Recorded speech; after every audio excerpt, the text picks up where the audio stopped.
of the government.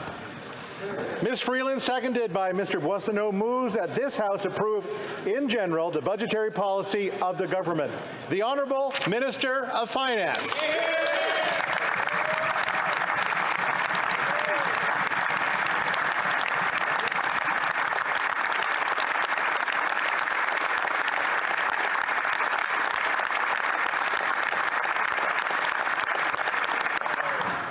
Mr. Speaker, pursuant to Standing Order 83-1, I would like to table in both official languages the budget documents for 2022, including the notices of Ways and Means motions.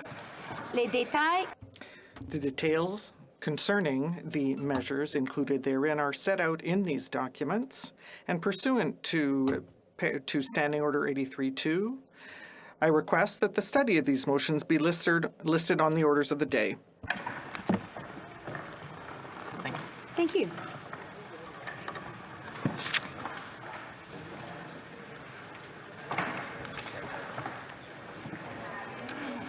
Mr. Speaker, we all remember that Thursday in March, just over 2 years ago, when our travel plans were hastily canceled, when our children came home from school, when we all rushed to the grocery stores to buy toilet paper and hand sanitizer.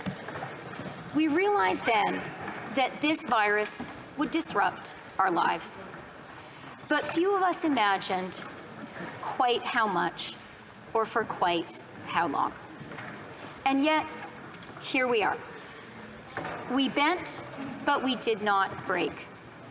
Canadians have done everything that was asked of them, and more, Mr. Speaker.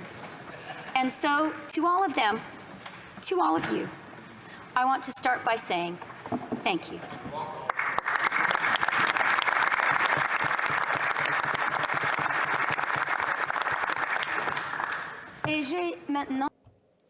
And I now have the honor of tabling my second federal budget. I tabled my first in April of 2021.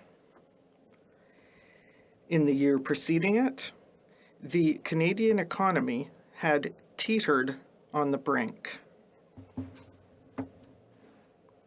Our economy contracted by 17%, the deepest recession since the 1930s. 3 million Canadians lost their jobs. This was a shattering economic blow. The Great Depression scarred this country for a generation or more. It was entirely reasonable to fear that the COVID recession would likewise hamstring us for years, that millions of Canadians would still today be without jobs, and that the task of rebuilding our country would be the work of decades. We knew that we could not let that happen, and so we provided unprecedented emergency support to Canadian families and Canadian businesses.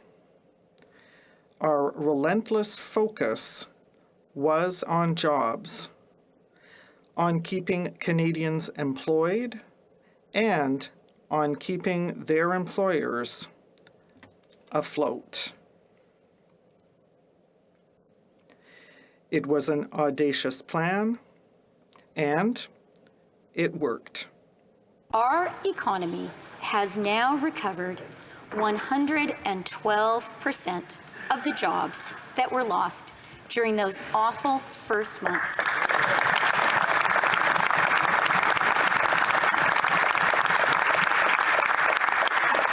Compared to just 90% in the United States. Our employment rate is down to just 5.5%, close to the 5.4% low in 2019 that was Canada's best in 5 decades.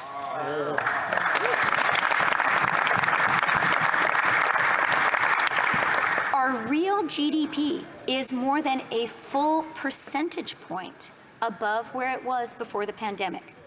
Think about that. After a devastating recession, after wave, and lockdown after lockdown, our economy has not just recovered. It is booming.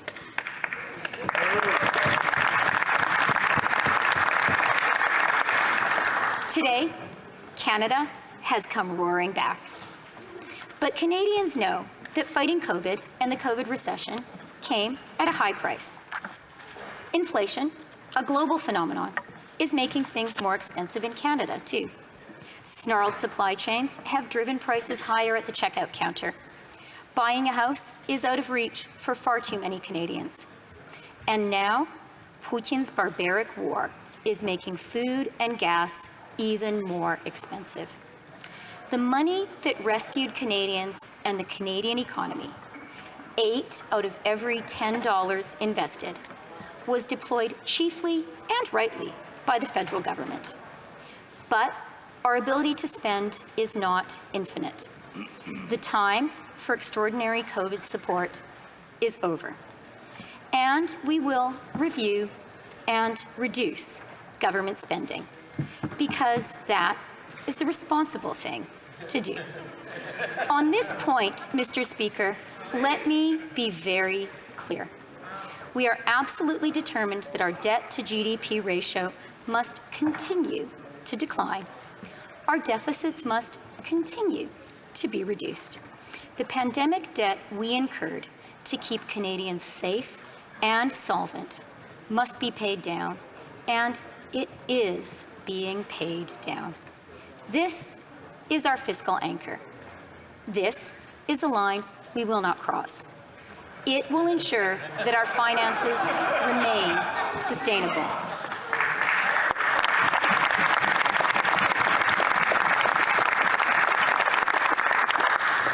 Canada has a proud tradition of fiscal responsibility. It is my duty to maintain it, and I will. So now is the time for us to focus, with smart investments and a clarity of purpose, on growing our economy and on making life more affordable for Canadians. That is what our government proposes to do. And here's how we propose to do it. Pillar 1 of our plan is investing in the backbone of a strong and growing country, our people. Commençons par le logement. Let me start with housing. Housing is a basic human need, but it is also an economic imperative. Our economy is built by people, and people need homes in which to live. But here's the problem. Canada does not have enough homes. We need more of them, and fast.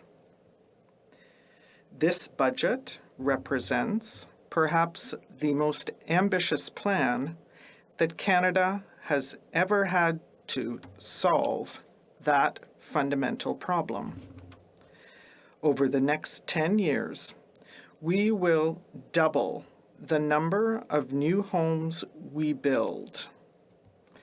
This must become a great national effort, and it will demand a new spirit of collaboration. Provinces and territories, cities and towns, the private sector and nonprofits, all working together with us to build the homes that Canadians need. Over the next 10 years, we will double the number of new homes we will build.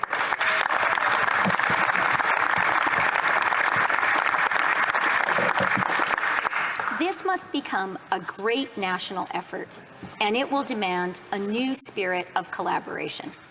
Provinces and territories, cities and towns, The private sector and nonprofits all working together with us to build the homes that Canadians need. We will invest in building more homes and in bringing down the barriers that keep them from being built. We will invest in the rental housing that so many count on. We will make it easier for our young people to get those first keys of their own. And we will make the market fairer for Canadians. We will prevent foreign investors from parking their money in Canada by buying up homes. We will make sure that houses are being used as homes for Canadian families rather than as a speculative financial asset class. But on housing, I would like to offer one caution. There is no one silver bullet which will immediately, once and forever, make every Canadian a homeowner in the neighborhood where they want to live. As Canada grows, and as a growing Canada becomes more and more prosperous, we will need to continue to invest year after year after year in building more homes for a growing country. And Mr. Speaker, a growing country and a growing economy also demand a growing workforce.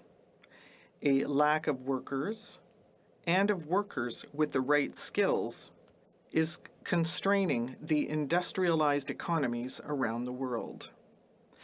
But there is good news, Mr. Speaker.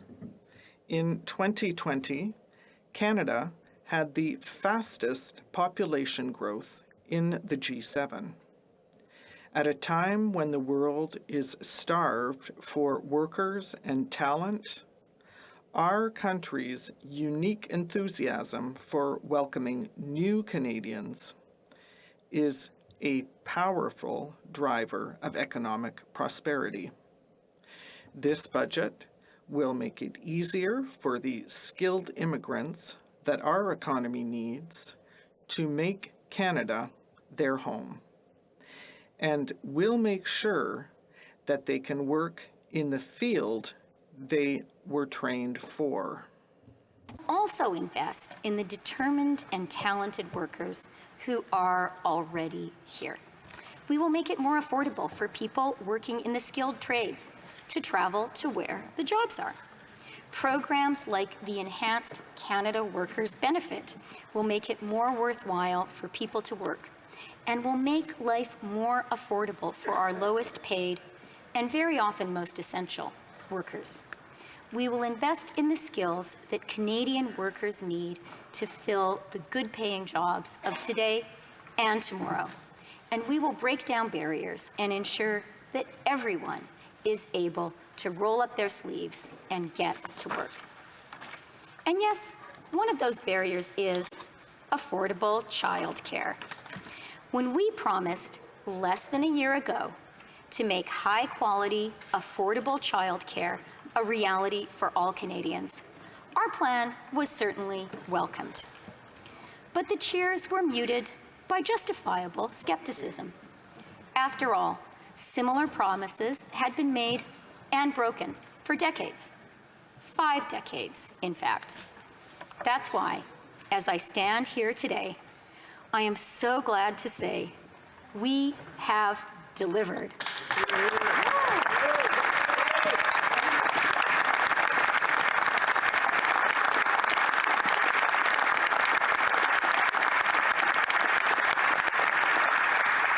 We have now signed agreements on early learning and childcare with every single province and territory in our great country. This is women's liberation. It will mean more women no longer need to choose between motherhood and a career.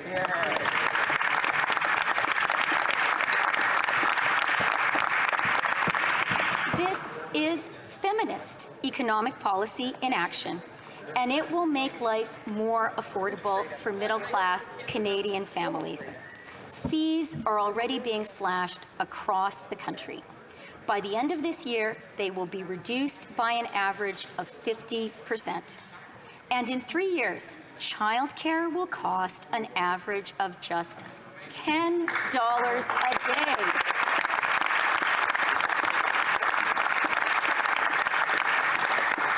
from coast to coast to coast. Housing and immigration and skills and childcare. These are social policies, to be sure. But just as importantly, they are economic policies as well. Our strategy is what Janet Yellen, the U.S. Secretary of the Treasury, recently dubbed modern supply-side economics. Modern supply-side economics borrows the supply-sider's key insight that increasing supply is fundamental to growth, but takes a progressive, people-centered approach. At a time when our chief economic problem is that there is too much demand chasing too little supply, this set of people-centered policies provides exactly what Canada needs right now. This pillar will create supply-led growth that satisfies the demand today driving inflation. It will help our economy grow sustainably, and it will make all of our lives more affordable.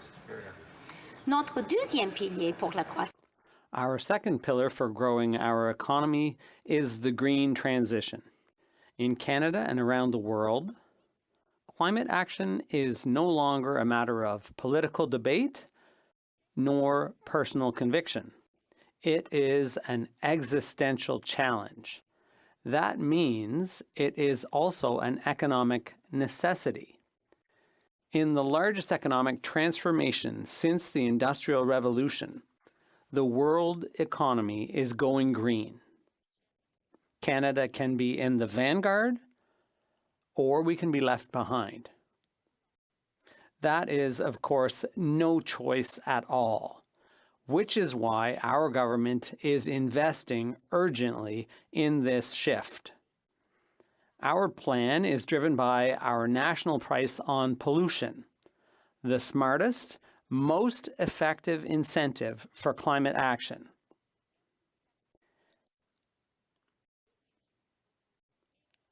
The budget also proposes the creation of a new Canada Growth Fund, which will help attract the billions of dollars in private capital we need to transform our economy at great speed and at scale. Nous investirons dans les minéraux. We will be investing in Canada's abundant critical minerals and metals. They are a key part of going green. The world's democracies must be able to produce them for themselves and for others. As car makers urgently upgrade their assembly lines to make zero-emission vehicles, we will be making sure Canadians can afford them. Nous fabriquerons les batteries. We will manufacture the batteries that power zero-emission cars and trucks, and we will invest in charging stations from coast to coast. For our children, that means cleaner air and cleaner water tomorrow.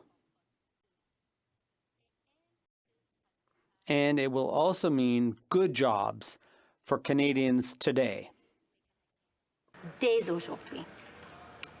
Our third pillar for growth is a plan to tackle the Achilles heel of the Canadian economy: productivity and innovation.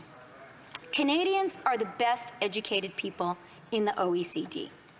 Our scientists win Nobel Prizes, and our cities are outshining Silicon Valley in creating high-paying technology jobs. Nous accusons toutefois du But we're falling behind when it comes to economic productivity. Productivity matters because that's what guarantees the dream of every parent, that our children will be more prosperous than we are. This is a well-known Canadian problem and an insidious one.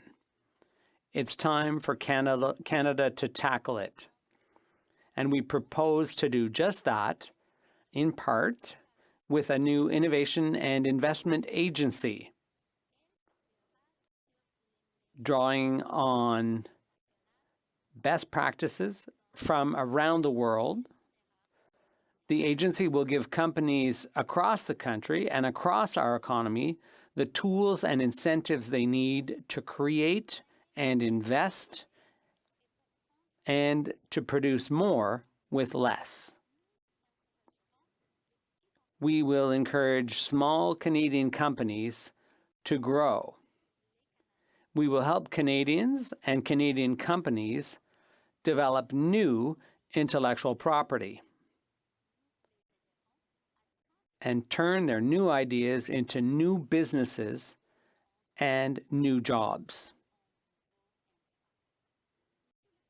Mr. Speaker, these three pillars, investing in people, investing in the green transition, and investing in innovation and productivity, will create jobs and prosperity today and build a stronger economic future for our kids. They will make life more affordable, and they will ensure Canada continues to be the best place in the world to live, work, and raise a family. From the first day we started working on this budget, this growth agenda was always going to be our focus. And then Vladimir Putin invaded Ukraine. On that dark morning of February 24th, a day of infamy, we woke up to a world utterly transformed. When Putin opened fire on the people of Ukraine, he also turned his guns on the unprecedented era of prosperity that the world's democracies had worked so diligently to build over more than 76 years. Our rules-based international order, built from the ashes of the Second World War, today confronts the greatest threat since its inception. And so, our response has been swift and strong. Canada and our allies have imposed the toughest sanctions ever inflicted on a major economy. Russia has become an economic pariah. But the mutilated people of Bucha, shot with their hands tied behind their backs, have shown us that is not enough. Putin and his henchmen are war criminals. The world's democracies, including our own, can be safe only once the Russian tyrant and his armies are entirely vanquished.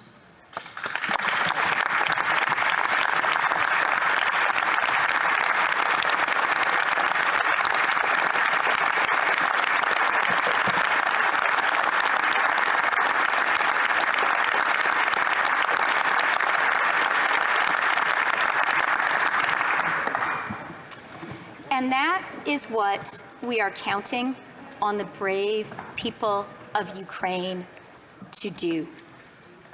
Because they are fighting our fight, a fight for democracy. It is in our own urgent national interest to ensure that they have the missiles and the money they need to win.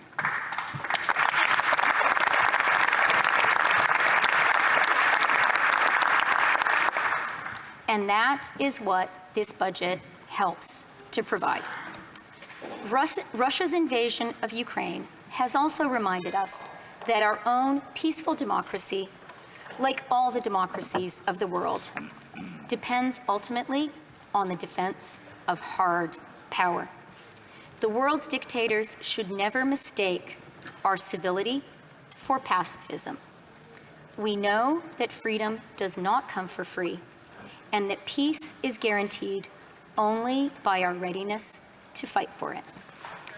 That is why we are making an immediate additional investment in our armed forces and propose a swift defense policy review to equip Canada for a world that has become more dangerous. This budget will help provide the fiscal and physical firepower we need to meet any threat that may confront us.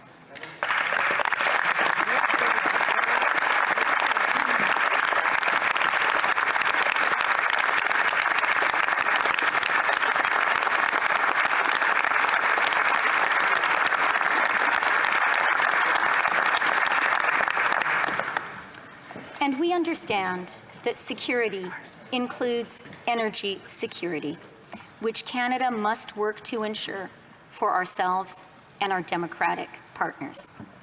C'est pourquoi nous investissons. That is why we are making an immediate additional investment in our armed forces. It's also why we're proposing a swift defense policy review to equip Canada for a world that has become more dangerous.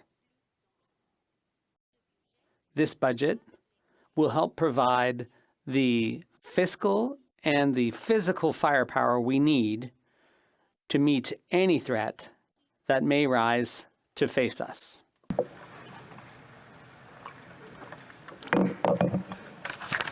The convoys of Russian tanks rolling across Ukraine did not change the fundamental goal of this budget, Mr. Speaker. But Putin's attack on Ukraine and that country's remarkable and valiant resistance has reinforced our government's deepest conviction, a line that runs through this budget and in each of the budgets that have preceded it, that the strength of a country does not come solely from the vastness of the reserves of its central bank or from the size of the force in its garrisons. Those do matter, to be sure, but they matter less than democracy itself. They can be defeated. They are being defeated by a people who are united and free, because it is the people of who are every country's real source of strength. That is true in Ukraine, and it is true in Canada. So let me explain what we need if we are to build a strong country here at home. We need housing that is affordable for everyone, and investments that ensure an entire generation is not priced out of owning a home. We need to fight climate change so that we can leave our children with a livable planet. We need to face up to the sins of our past and ensure that Indigenous peoples in this country are able to live dignified and prosperous lives. We need a healthcare system that allows people to see a doctor or a dentist and to get mental health care too. We need a society that is truly equal for everyone, because the color of your skin, or who you love, or where you were born should not dictate whether you get to share in the opportunities that Canada provides. We need a robust tax system that ensures everyone pays their fair share. And we need an economy that allows businesses to grow and create good middle-class jobs where everyone can earn a decent living for an honest day's work. Le courageux peuple. The brave people of Ukraine have shaken the world's older democracies out of our 21st century malaise. They have reminded us that the strength of a country comes from the strength of its people. And they've reminded us that there should be no greater priority for everyone in this house than to build a country we would all be willing to fight for. Prête à nous battre. C'est sur. That's what we've worked to do these last 7 years. And that is what we will keep on doing today. The brave people of Ukraine have shaken the world's older democracies out of our 21st century malaise. They have reminded us all that the strength of a country comes from the strength of its people. And they have reminded us that there should be no greater priority for everyone in this House than to build a country that we would all be willing to fight for. That is what we have worked to do these past 7 years, and that is what we will continue to do today.